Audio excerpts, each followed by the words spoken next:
एक महत्त्वाची बातमी समजते आहे। उपमुख्यमंत्री सुनेत्रा पवार यांची उद्या पत्रकार परिषद आहे। सकाळी 8 वाजता त्या पत्रकार परिषद घेणार आहेत। बारामतीमधील सहयोग निवासस्थानी त्यांची ही पत्रकार परिषद होणार असल्याची माहिती समजते। अजित पवार यांचं अकाली निधन झालं त्यानंतर बारामतीमध्ये त्यांचे सगळे अंत्यसंस्काराचे कार्य झाल्यानंतर आता सुनेत्रा पवार यांनी उपमुख्यमंत्री पदाची शपथ घेतलेली आहे। आणखी काही जबाबदाऱ्या त्यांच्यावर आल्यात आणि त्यानंतर आता उद्या त्या पत्रकार परिषद घेत आहेत असं समजते। उद्या सकाळी 8 वाजता पत्रकार परिषद होणार आहे। बारामतीतील सहयोग निवासस्थानी त्यांची ही पत्रकार परिषद होणार आहे।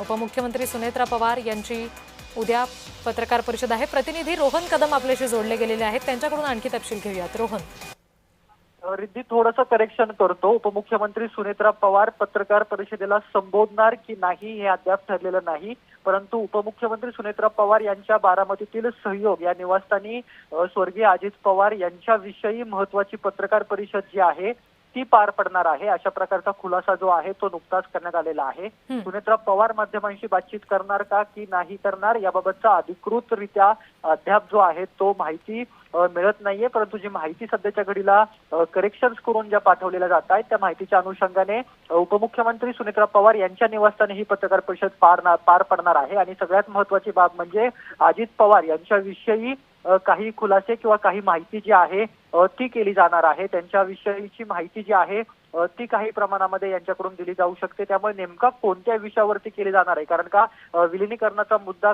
चांगला जो आहे तो मागील काही दिवसांपासून गाजतोय। स्वतः उपमुख्यमंत्री त्यावेळेस अजित पवार यांच्या माध्यमातून दोन्ही राष्ट्रवादी एकत्रित करण्याची चर्चा जी आहे ती केली जात होती।